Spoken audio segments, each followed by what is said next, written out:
So this is the beginning steps. Salt and pepper. You can use either chicken breast, chicken thigh. Doesn't matter. Italian seasoning, salt, pepper. I put a little MSG, garlic powder. Just make sure you season the chicken so that it's not bland. Now you take these egg yolks, whip them up real good. You can't just dip it direct in egg yolk. Put it in flour. All right? Now we're going to put a little olive oil. Doesn't matter what oil you use. Butter, could be sesame oil. I don't care. Dip the floured chicken into the egg, and then you're going to go right into the hot pan, and you're going to sear it on both sides. If it's breast, probably, I don't know, minute and a half. Chicken thigh like this, probably 2 minutes. But you only want to cook it like 50, 60%. Take it out. And this is where we're going to build. This is onion, garlic, green pepper. This is where we're going to build the flavor of the sauce. I don't care how long it takes. You spend as much time as you have to for this thing to taste like a really good chicken soup.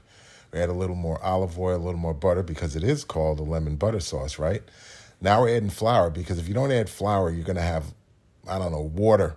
And you don't want water. You want like a gravy. So this is a roux, R-O-U-X.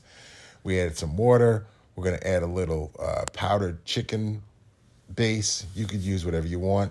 And you just keep adding water and stirring until it gets to the consistency that you want. And you got to keep tasting this. This is the key to your dish. Now you're going to take your 50% cooked breast or thighs, put them back in there. Slice off 2 pieces of lemon, put that in there, and let it cook until it's done. You could use a thermometer to test and see whether it's done.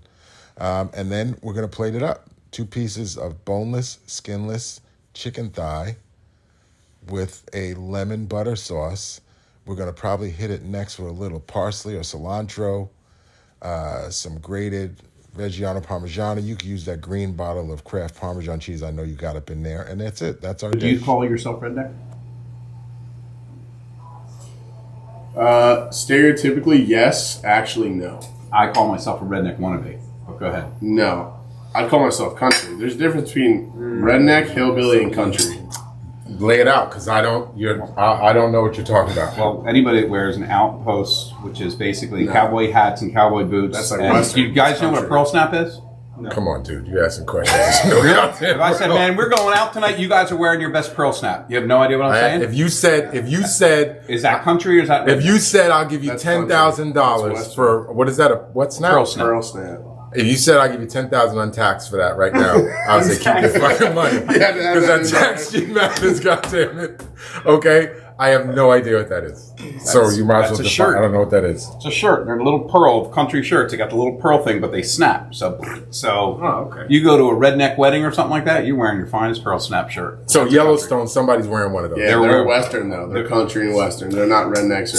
So I don't know the difference between. And here's the thing: is the term redneck? It's a word I'm looking for. Inflammatory or degrading or. It can be. Okay. Like, we'll take roadkill off the side of the road, throw it in the truck, and cook it up for dinner. Shut up. That's redneck. Yes.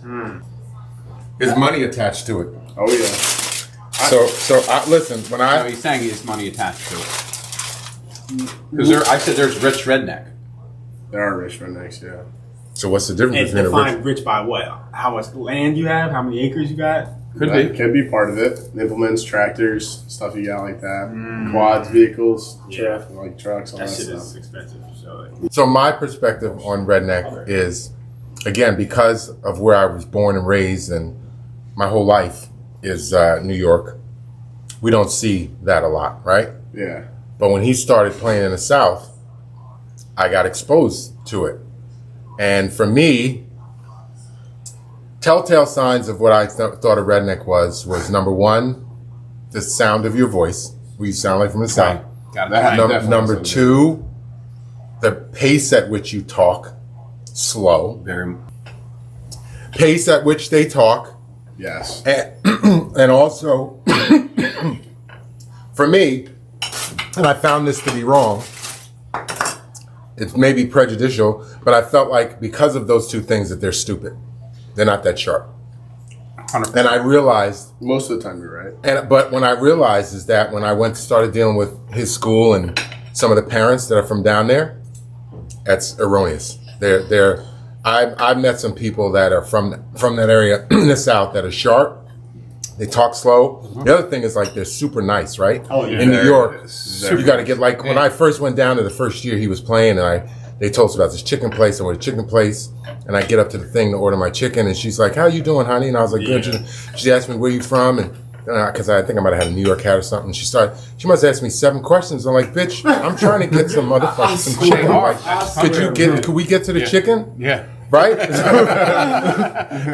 And I had to realize that's how they get down there, right? By talking to some of the parents, I realized my perception of what I thought a redneck was. Now, don't get me wrong. That truck shit you talking about? Devin, if you had your choice, what would you get for a truck? Dream car, F-250, Lariat edition, but Super Duty. What edition? A Lariat. Lariat. It's a nicer one. You got 2 back wheels or something sitting? No? No, I would drive a dually, but I definitely want 40s on it. I said 35. 40. He's going 40. 3.5-inch lift, 1.5 spacers, train horn, diesel, custom exhaust. You mean this loud? Everyone. That's your get that dream gas? fucking car? Yes, it is. Yeah. Not a Mercedes. Motherfucker, my not a dream car G-Wagon, is like a... Not a G-Wagon. Maybach or Not a some Range shit. Rover. Not whatever. That's his dream car. You'll feel it before you see it. Because you'll hear all the noise that Yes. it's making. Oh, yeah. And you like that. Yeah, when I pulled in this neighborhood, I saw everyone get their kids inside. I was bumping country. And I like that.